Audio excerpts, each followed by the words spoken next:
الرجيم بسم الله الرحمن الرحيم يا أيها الذين آمنوا ادخلوا في السلم كافة ولا تتبعوا خطوات الشيطان إنه لكم عدو مبين وقال تعالى يا أيها الذين آمنوا بالله صدق الله العظيم. بزرگوں و دوستوں، اللہ پاک کا احسان ہوا کہ اللہ رب العزت نے اس پرفتن دور میں ہم سب کو ایمان کی دولت سے سرفراز فرمایا۔ اللہ کا یہ بھی احسان ہوا کہ اللہ رب العزت نے ہم سب کو ایک بہت ہی اہم فریضے کی ادائیگی کے لیے جمع فرمایا۔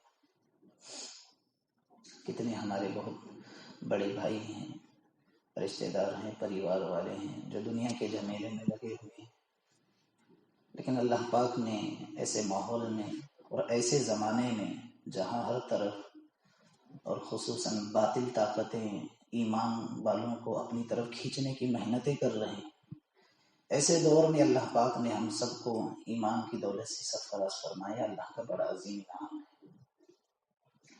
اور عزیز بھائیوں، یہ ایک طے شدہ بات ہے کہ جب تک ایمان اور اعمال صالحہ اور اچھے اخلاق اور اچھی چیزیں یہ اللہ کی توفیق کے بغیر نہیں ملتی۔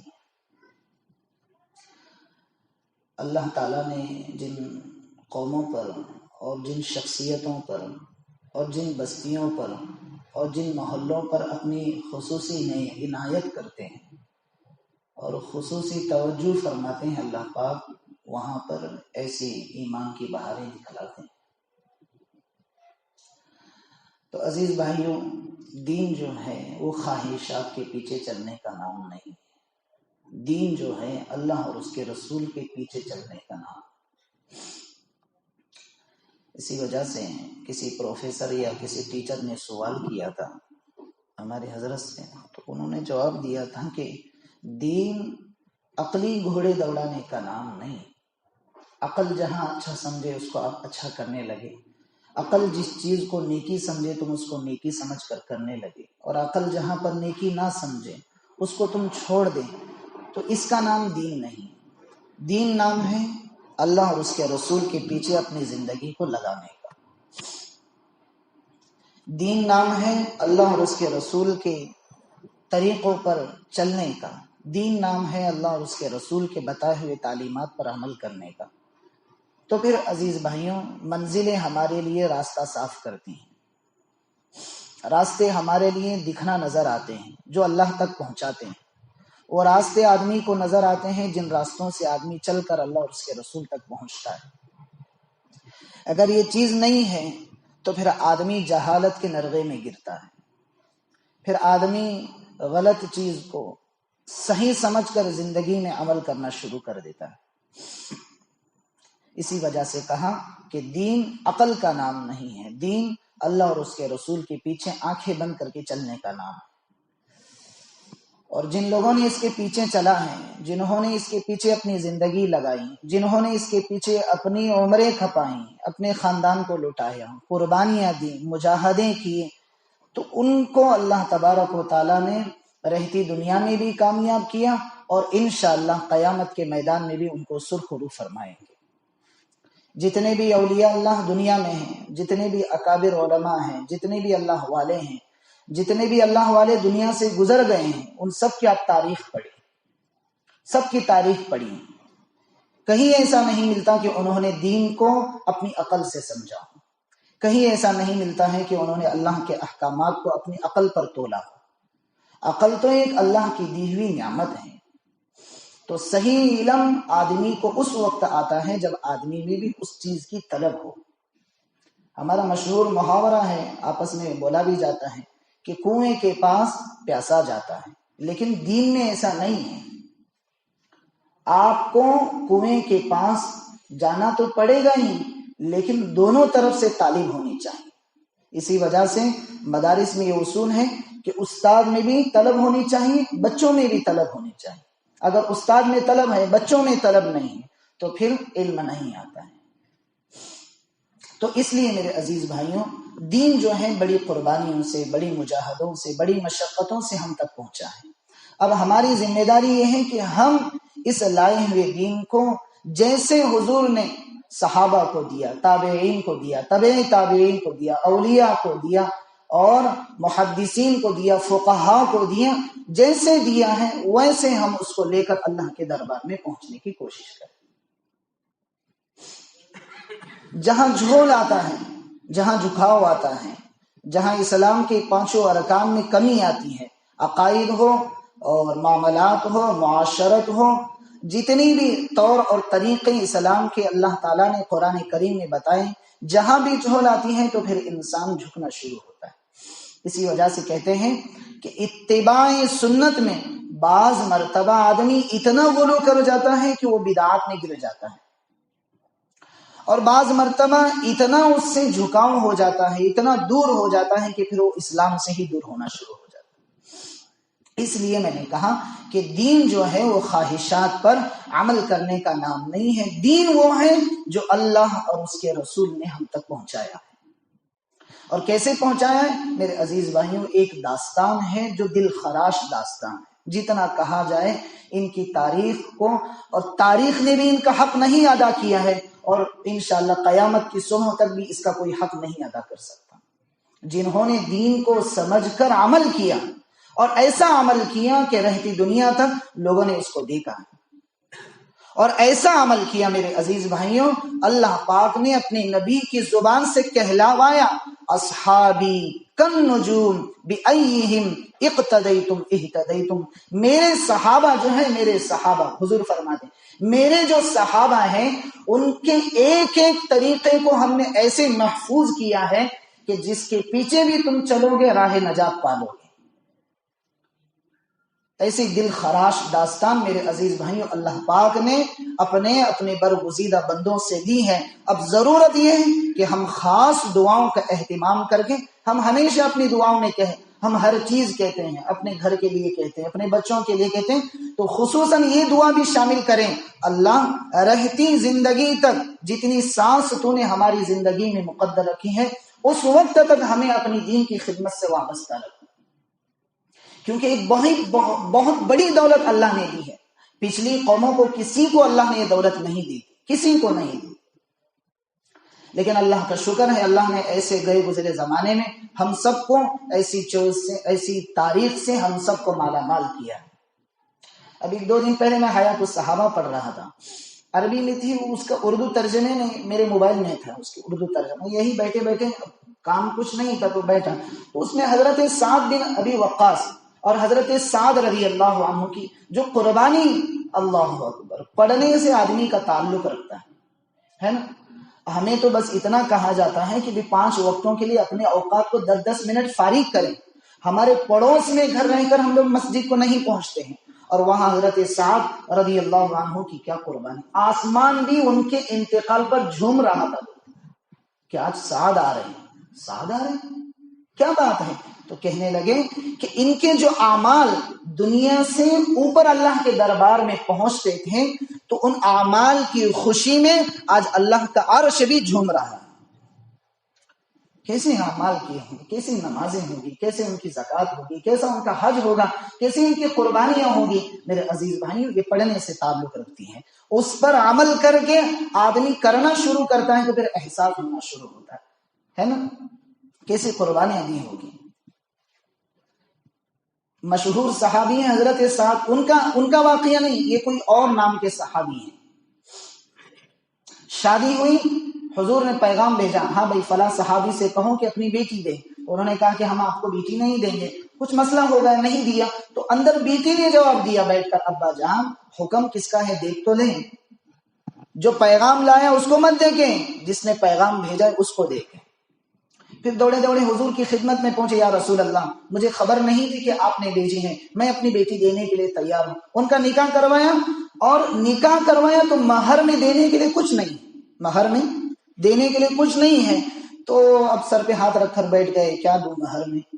تو حضور نے فرمایا ایک کام کرو، علی کے پاس جاؤ اور حضرت عبداللہ بن عمرو بن عاص کے پاس جاؤ، وہاں جا کر اپنا مہر وصول کرو، میرا نام لے کر کہو تو اور حضرت ابو بکر صدیق رضی اللہ عنہ کا نام بھی ہے. وہاں گئے، کہا کیوں آئے؟ کہا رسول اللہ نے بھیجا ہے اور میرے مہر کی تیاری کے لیے بھیجا ہے. تو انہوں نے تھوڑا دیا، انہوں نے تھوڑا دیا، انہوں نے تھوڑا دیا، تو 500 دینار ہو گئے.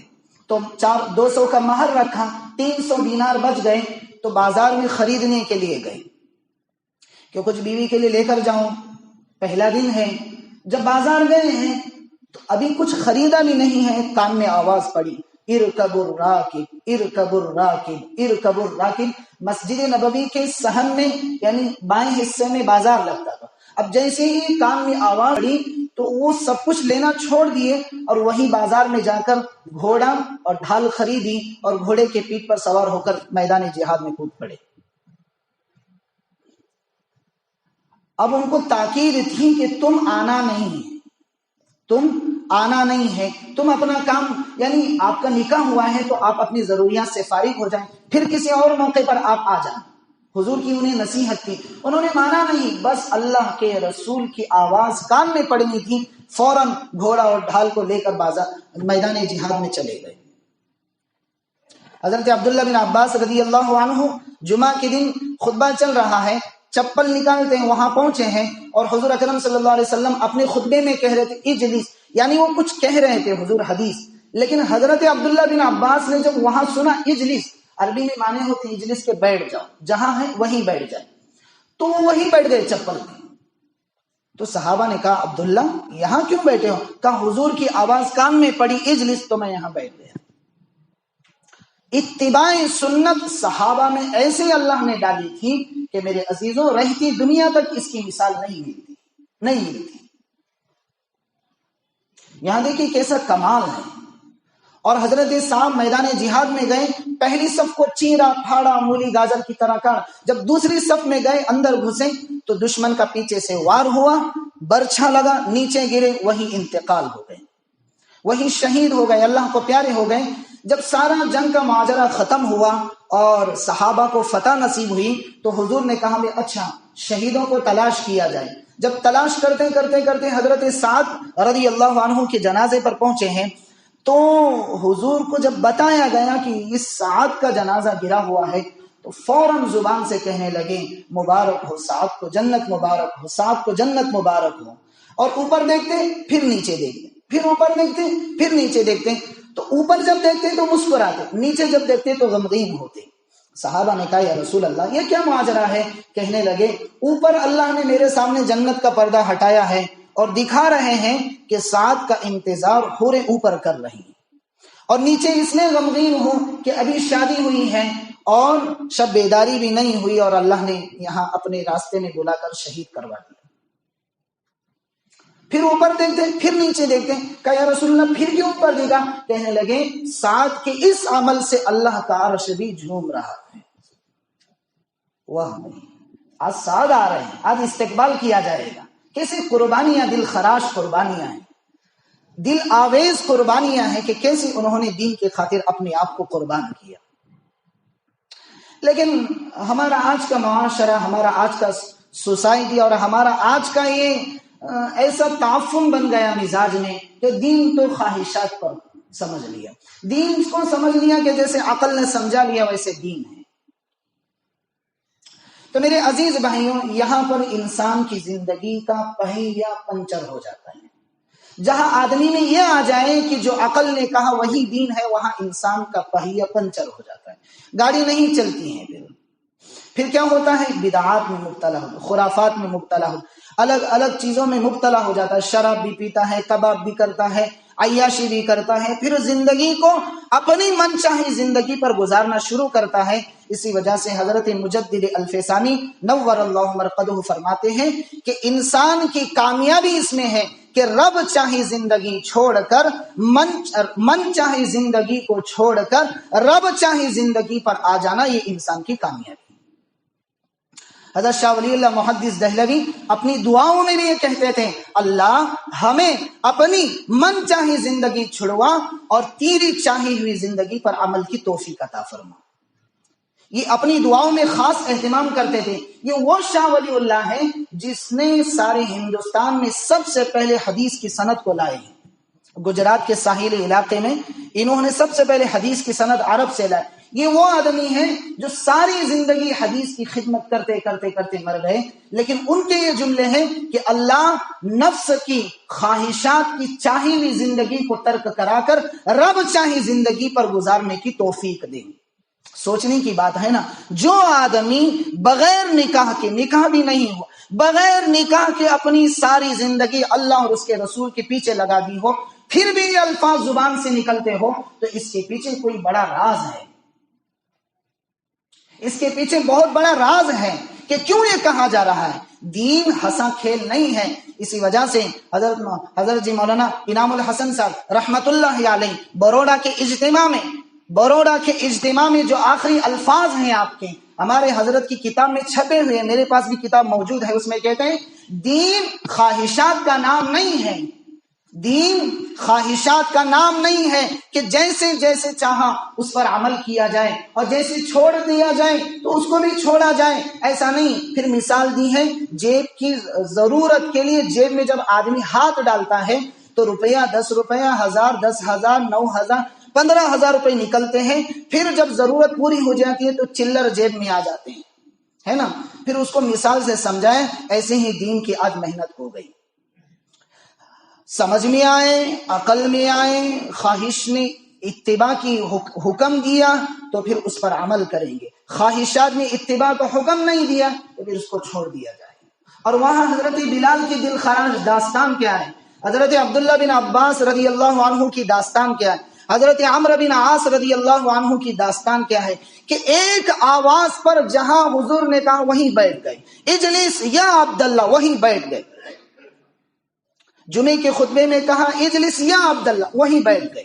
کہا یہاں کیوں بیٹھے؟ کہا اللہ کے رسول کا حکم آ گیا اور یہاں میں اپنی زندگی کو اپنے خواہشات کے مطابق، اپنی مرضی کے مطابق گزارنا شروع کروں. تو میرے عزیز بھائیو، یہ طے شدہ مسئلہ ہے کہ ملک بھی نرغے میں جائے گا، بستی بھی نرغے میں جائے گی، پریوار بھی نرغے میں جائے گا، اور اہل و عیال بھی ہلاکت کے غار میں جا کر گریں گے، اور میں خود بھی اپنے آپ کو ہلاکت کے دور میں دھکیلتا چلا جاؤں گا.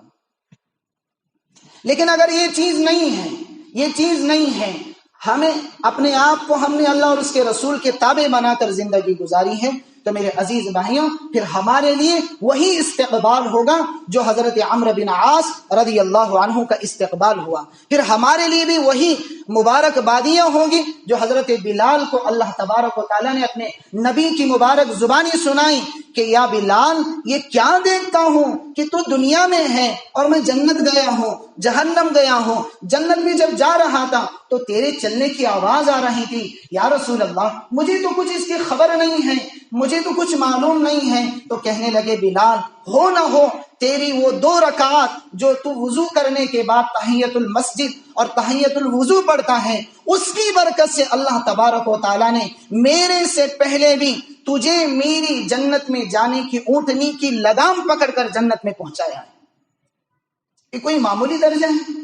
اور یہاں دنیا میں حال کیا ہے؟ غلام زادے ہیں، کوئی پوچھنے والا نہیں ہے. صبح مارا جا رہا ہے، رات میں ٹھنڈ میں بانا جا رہا ہے، صبح دھوپ میں تپایا جا رہا ہے اور رات میں مارا جا رہا ہے. حال دنیا میں یہ ہے. اور وہاں کیا سرٹیفکیٹ دیا ہوا ہے؟ رضی اللہ عنہم ورضوا عنہ وکلا وعد اللہ الحسنى ان الذین آمنوا وعملوا الصالحات سيدخلهم جنات تجری من تحتها الانہار. یہ قرآن کی 3 مختلف جگہوں کی آیتیں ہیں جہاں اللہ نے اپنے صحابہ سے کہا میرے حبیب ہر صحابی کو جنت کی داخلے کی ضمانت میں لیتا ہوں. آج اگر مجھے کوئی سرٹیفکیٹ دے دیں، کوئی اسکول کا، کوئی کالج کا، تو میں پھولے نہیں سماتا، اور وہاں جنت کی سرٹیفکیٹ صحابہ کو دی جا رہی ہے. پھر بھی دنیا میں قربانیاں کیا ہے قربانیاں؟ اپنے آپ کو اپنے اللہ اور اس کے رسول کے تابع بنا کر قربانیاں دی. اسی وجہ سے میں نے کہا دین خواہشات کا نام نہیں ہے میرے عزیزوں. دین اتباع رسول، اتباع اللہ، اتباع قرآن کا نام ہے. اگر میں اپنی خواہشات کے پیچھے چلنا شروع کروں، اگر میں اپنی زندگی کی ڈگر کو خواہشات کے پیچھے لگا لوں، تو سمجھ لیں کہ یہاں میری زندگی کا جھول ہو رہا ہے. ہمارے استاد نے ایک مرتبہ آخری ہفتہ چل رہا تھا جب ہمارا دور حدیث کا سال ختم ہو رہا تھا، پھر ہم مدرسہ چھوڑ رہے تھے، تو ہم کو کہا تھا عزیز بچوں، جہاں آپ نے دنیا میں یہ سمجھ لیا کہ مجھے علم آ رہا ہے، کیا سمجھ لیا؟ جہاں آپ نے یہ سمجھ لیا کہ مجھے علم آ رہا ہے، تو سمجھ لو کہ یہ شیطان کا کھلا دھوکہ ہے، اور تم زندگی میں چڑھنے کے بجائے زندگی میں نیچے آنا شروع ہو چکے. کیونکہ شیطان نے بھی یہی کہا تھا، رہا فرشتوں کا سردار، لیکن کہا کیا سجدے کے وقت میں آگ اور آدم مٹی کے بنے ہوئے، کبھی آگ اور مٹی جمع ہو سکتے ہیں؟ ایسا تو نہیں ہوتا ہے. تو پھر اس کو سامنے رکھ کر کہا کہ عزیز بچوں، کبھی اپنی زندگی میں اپنا خیال نہ بنانا کہ مجھے علم آ رہا ہے. ہمیشہ اپنے آپ کو من تواضع للہ رفعہ اللہ، حدیث کے الفاظ ہیں من تواضع للہ، جو اللہ کے لیے جھکتا ہے، جو اللہ کے لیے قربانیاں دیتا ہے، جو اللہ کے لیے آپس میں پیار محبت کرتے ہیں، جو اللہ کے لیے آپس میں صلح تعلق کو قائم رکھتے ہیں، اس میں سب کچھ آ گیا من تواضع للہ. تو اللہ کا یہ اعلان ہے، میرے حبیب دنیا میں بھی اس کو چمکا کر دکھاؤں گا، اور آخرت کی لامحدود زندگی میں بھی اس کو چمکا کر دکھاؤں گا. من تواضع للہ رفعہ اللہ، اللہ اس کو چمکا کر دکھائیں گے. لیکن آج معاشرہ اس سے خالی ہے، آپس میں تو میں انا میں انا میں بڑا تو بڑا، تو چھوٹا میں بڑا. آج یہ ایک دوسرے کی پگڑی اچھالنا ہمارے معاشرے کا ایک حسن تعظیم سمجھا جاتا ہے. ہوتا ہے نا، ہم نے ماں باپ سے بھی کئی سنتے ہیں، چھوٹا بچہ ناچتا ہے یا پھر وہ گانا لگنے پر کودتا ہے تو ماں باپ اس کو شاباشی دیتے ہیں. اگر چھوٹا بچہ اسکول میں جھوٹ بول کر بچ کر آ جاتا ہے، ٹیچر کی مار نہیں کھاتا، تو ماں تعظیماً اس کو شاباشی دیتی ہیں کہ نہیں؟ ہاں، تو اللہ کے رسول کہتے ہیں کہ یہاں ہماری زندگی کی بھیس، ہماری زندگی کا پہیہ نیچے آنا شروع ہو چکا ہے. اور وہاں صحابہ دیکھیے جن کے استقبال میں اللہ کا عرش بھی استقبال کرتا ہو، جن کا انتظار جنت کے 8 دروازے کر رہے ہو. صدیق اکبر رضی اللہ عنہ جہاں خلیفہ اول ہے، جہاں خلافت کا مقام اللہ کے رسول نے سب سے پہلے دیا ہے.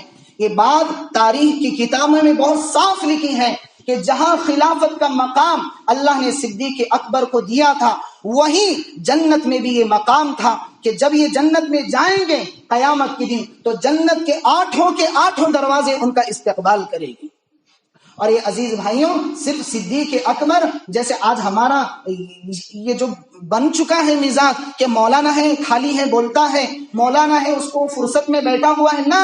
وہاں دیکھیے صدیق اکبر جہاں خلافت کا مقام سنبھال رہے ہیں، جہاں صحابی رسول ہیں، جہاں حضور کی صحبت پا کر ہجرت کی ہے، لیکن میرے عزیزوں اسی جگہ پر دنیا کے سب سے بڑے تاجر بھی تھے.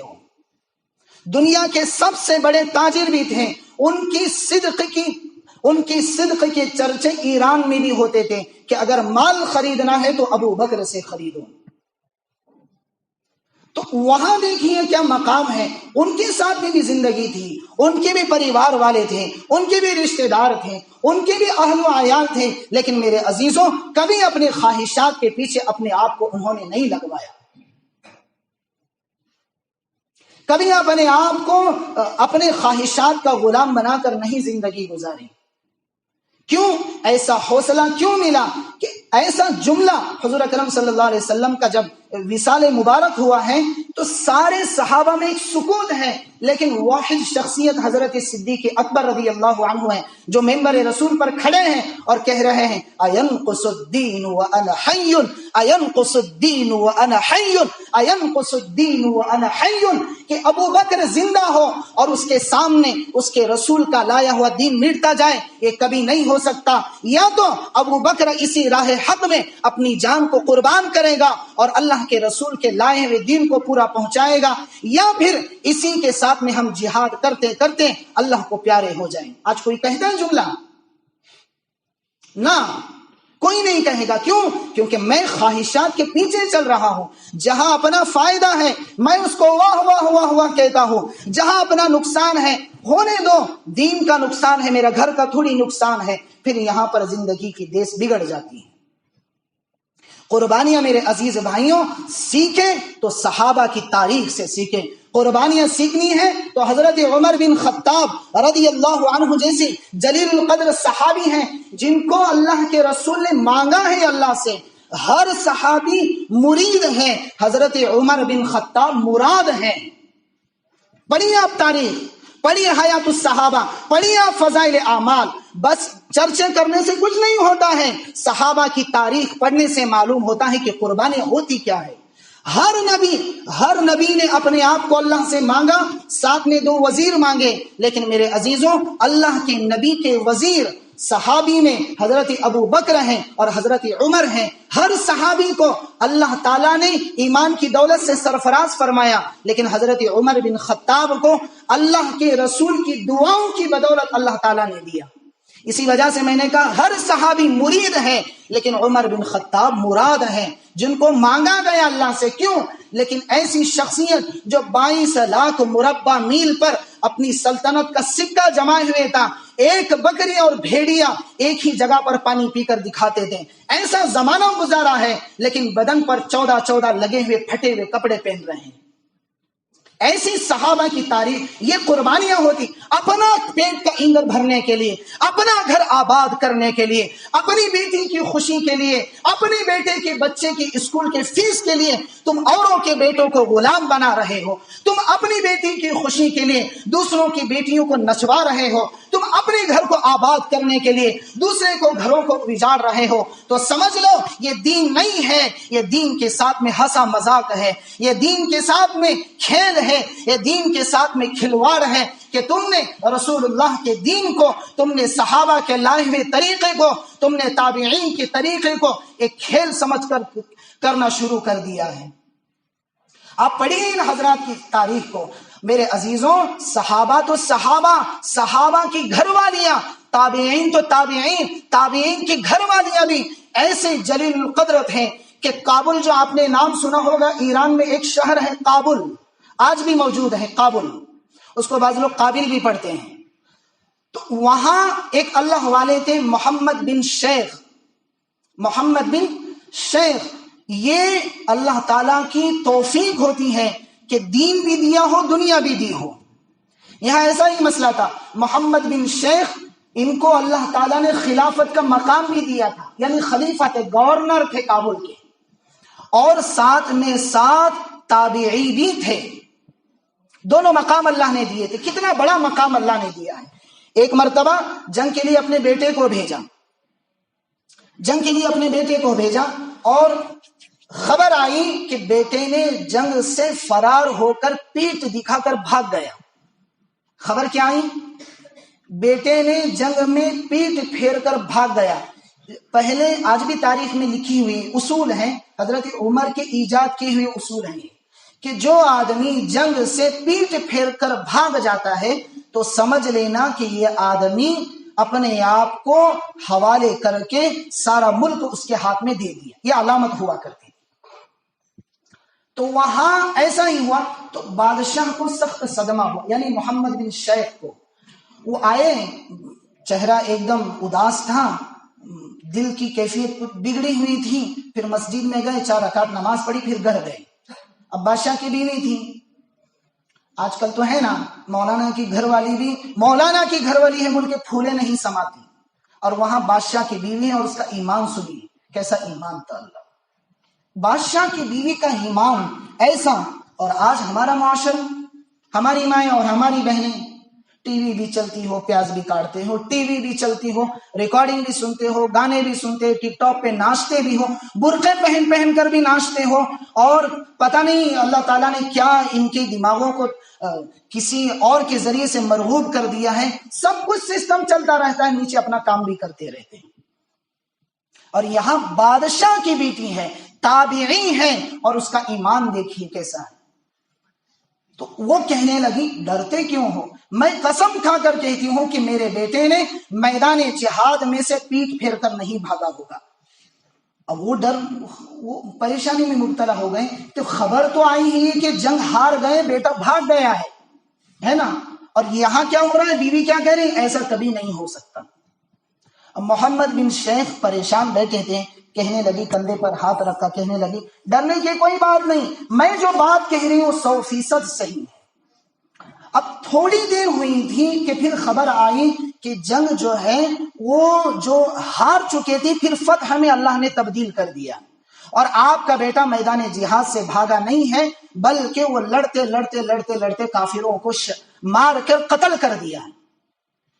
اب وہ پریشان ہو گئے، پہلے خبر تھی اور بیوی ایسا کہہ رہی تھی، تو بیوی سے کہنے لگے یہ کیا معاملہ ہے، تو کیسے کہہ رہی تھی کہ میرا بیٹا بھاگا نہیں ہے؟ تو کہنے لگی محمد بن شیخ مجھے اپنے تقوی پر، اپنے علم پر یہ بھروسہ تھا کہ میں نے کبھی اپنے بیٹے کو 9 مہینے 10 دن اپنے پیٹ میں رکھا، لیکن کبھی مشتبہ لقمے کو، کبھی حرام لقمے کو میرے پیٹ میں جانے نہیں دیا۔ کون کہہ رہی ہیں؟ محمد بن شیخ کی بیٹی، ایک طرف تابعی، ایک طرف کابل کی گورنر کی بیٹی، ایک طرف اتنا بڑا مقام، اور تقویٰ کیسا ہے؟ تقویٰ کیسا ہے؟ اور آج کل ہمارے سامنے ہمیں تو کہہ کر تھک جاتے ہیں ہم لوگ، بھائی غریبی یہ کوئی یہ نہیں ہے، کوئی تعفن نہیں ہے، بلکہ اچھائی یہ ہے اور مالداری یہ ہے، غنا یہ ہے کہ تمہارا دل غنا ہو۔ لوگ روتے ہیں فون پہ، مولانا کاروبار کرتے ہیں برکت نہیں، یہ کرتے ہیں وہ نہیں، یہ کرتے ہیں وہ نہیں، تہجد بھی ہو رہی، نفلیں بھی ہو رہی، اشراق بھی ہو رہے، اوابین سب کچھ پڑھتی ہے گھر والی، لیکن پھر بھی گھر میں ایسے حالات ہیں۔ اور وہاں دیکھیے بادشاہ کی بیٹی ہے، گورنر کی بیٹی ہے، لیکن کیا کہہ رہی ہے؟ 9 مہینے 10 دن میں نے اپنے کوکھ میں تمہارے بیٹے کو رکھا، لیکن کبھی اپنے منہ میں ایک لقمہ بھی مشتبہ کا جانے نہیں دیا۔ میں اس بات پر، اللہ کی ذات پر بھروسہ کر کے میں نے کہا تھا کہ میرا بیٹا یا تو شہید ہو جائے گا لڑتے لڑتے، لیکن کبھی میدان جہاد چھوڑ کر بھاگے گا نہیں۔